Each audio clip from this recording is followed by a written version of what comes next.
Hello everyone and welcome back to a new video. तो आज हम बात करने वाले हैं ड्युअलिटी थ्योरम के बारे में। तो बेसिकली इस थ्योरम में हमें कुछ क्वांटिटीज़ दी रहती हैं, उनका डुअल निकाल के उस सर्किट में अरेंज करना रहता है उसके अकॉर्डिंग, और साइंस को देखना रहता है। जैसे हमारा करंट है, वोल्टेज में, रेजिस्टेंस, कंडक्टेंस में, इंडक्टेंस, कैपेसिटेंस में, इंपीडेंस, एडमिटेंस में, शॉर्ट सर्किट ब्रांच है, ओपन सर्किट करना है, ओपन स्विच है, क्लोज स्विच करना है। अगर हमारा ट्री है, लिंक करना है, उसे लिंक है तो ट्री करना है। अगर हमारा उस सर्किट में वो पैरेलल कॉम्बिनेशंस दिख रहे हैं हमें तो उसमें सीरीज़ करना है, सीरीज़ दिख रहे हैं तो पैरेलल करना है। तो जैसे कि हमारा एक क्वेश्चन यहाँ दिया हुआ है, क्वेश्चन करेंगे तो इजीली कंसेप्ट हमारा क्लियर हो जाएगा। तो इस क्वेश्चन में हमें कह रहा है कि ड्रॉ करना है डुअल इस सर्किट का, और इस सर्किट में अगर हमें डुअल बनाना है तो सबसे पहली चीज़ जो हमें देखना रहता है ना, वो ये देखना रहता है कि इसमें जो एलिमेंट्स हैं हमारे, वो एलिमेंट्स कॉमन है या नहीं है। अगर जैसे जो कॉमन होंगे उनको हम लोग पहले छोड़ देंगे, जैसे ये कॉमन है, ये कॉमन है, ये कॉमन है, इसको छोड़ दिया, ठीक है। अब हमें क्या करना है, हमें एक ग्राउंड वोल्टेज अज्यूम करना है 0, और इस वोल्टेज से इन जो जो भी एलिमेंट्स कॉमन नहीं है उनको मिलाना है हमें। तो देख लो, और सीरीज को पैरेलल, पैरेलल को सीरीज, ये चीज़ों को ध्यान देना है, और जो चीज़ों को कन्वर्ट करना है उन चीज़ों को ध्यान देना है। मान लेते हैं मेरा लूप 1 है, मेरा लूप 2 है, मेरा लूप 3 है। इसमें से हम उन एलिमेंट्स को लेंगे जो कि कॉमन नहीं है। तो ये पहला मेरा 20 वोल्ट कन्वर्ट किस में होगा, करंट में होगा। मान लेते हैं यहाँ पर इसको, एक मेरा 3 ओम का रेजिस्टेंस है, एक फिर यहाँ पे आते हैं ये 8 ओम का रेजिस्टेंस, ये एक, ये और एक ये, ठीक।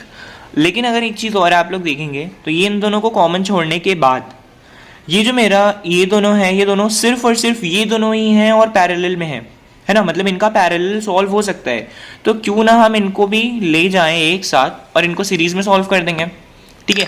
तो ये मेरा अभी फिलहाल वाला एक सर्किट का माइंड में इम्प्लीमेंटेशन हो चुका है, ठीक है, कि क्या अब हमें करना है, ठीक है। अब देखिए, अब हम क्या करेंगे, डुअल सर्किट बनाना शुरू करेंगे। तो 1 से शुरू करते हैं।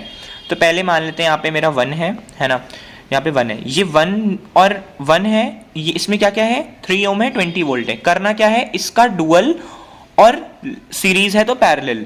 तो जैसे ये मेरा सीरीज में है 3 ओम और 20 वोल्ट, तो हम लोग क्या करेंगे, पहले इसको कर लेंगे पैरेलल में। ये हो गया पैरेलल में, ठीक। अब मेरा 20 वोल्ट है और इसका डायरेक्शन वेरिएशन अभी बाद में देखते हैं। और ये मेरा 3 ओम का रेजिस्टेंस है जिसमें हमने कंडक्टेंस में कन्वर्ट किया है। अब जो 1 और 2 के बीच में कॉमन है वो है इंडक्टेंस। किस में कन्वर्ट होता है इंडक्टेंस हमारा, कैपेसिटेंस में, है ना। कोई वैल्यू में चेंज नहीं आता। जैसे अगर ये 6 हेनरी है तो बस 6 फैरेड लिख दो, 3 ओम है तो या तो 3 मो लिख दो या फिर 3s लिख दो। 20 एम्पियर है तो 20 वोल्ट है तो ये किस में कन्वर्ट होगा, 20 एम्पियर में। लेकिन डायरेक्शन अभी हम लोग इसका देखेंगे। देखना क्या है, ये देखो क्लॉकवाइज घुमाओ और ये भी क्लॉकवाइज में, ये ऊपर की तरफ जा रहा है, ये एरो ऊपर की तरफ हो गया, ठीक। यही चीज़ है बस, और कुछ नहीं। थोड़ा बहुत एरो में ही इशू आता है। अब यहाँ सेकंड में हम पहुँच चुके हैं। सेकंड में मेरा ये दो पैरेलल में है। जब पैरेलल में होता है तो क्या करते हैं, उसको कर देते हैं सीरीज में। तो पैरेलल में क्या है मेरा, एक है कैपेसिटेंस जो कन्वर्ट हुआ इंडक्टेंस में, और एक है करंट जो कन्वर्ट हो जाएगा वोल्टेज में। बस यही छोटी सी एक चीज़ थी।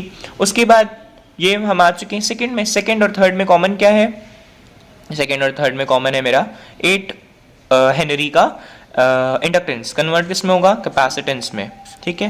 कैपेसिटेंस में कन्वर्ट हुआ, इसको लिख दिया हमने 8 फैराड, सिंपल, कुछ चेंजेस नहीं।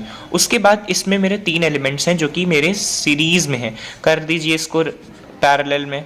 तो ये एक पैरेलल में, दूसरा इंडक्टेंस, सॉरी, ये इंडक्टेंस है। चलिए इसको ले लेते हैं, ये कैपेसिटेंस है, ये इंडक्टेंस हुआ। अब ये जो कैपेसिटेंस है इसको बना लीजिए इंडक्टेंस, है ना। और यहाँ पे इसकी वैल्यू लिख लीजिए। जैसे ये है 7 फैराड्स, 7 हेनरी तो 7 फैराड्स, ये 2 फैराड है तो 2 हेनरी, और ये 8 ओम है तो 8 मो, और ये कितना था 4, तो ये 4 हेनरी हो जाएगा, 4 फैराड तो 4 हेनरी, और ये 3 एम्पियर है तो 3 वोल्ट, ठीक है। और ये डायरेक्शन हमने कैसे ली, ये डायरेक्शन कुछ इस तरह से ली कि जब आप ऐसे लेंगे तो करंट का डायरेक्शन पॉजिटिव से नेगेटिव होता है, ऐसे बह के आएगा करंट क्लॉकवाइज तो पॉजिटिव से नेगेटिव। तो यही था बस मेरा इसमें, और कोई भी इसमें ज़्यादा कुछ नहीं है। बस सिर्फ और सिर्फ एरो का डायरेक्शन का ध्यान देना है और इसमें जो कन्वर्जन है उसको याद रखना है। Thank you so much for watching.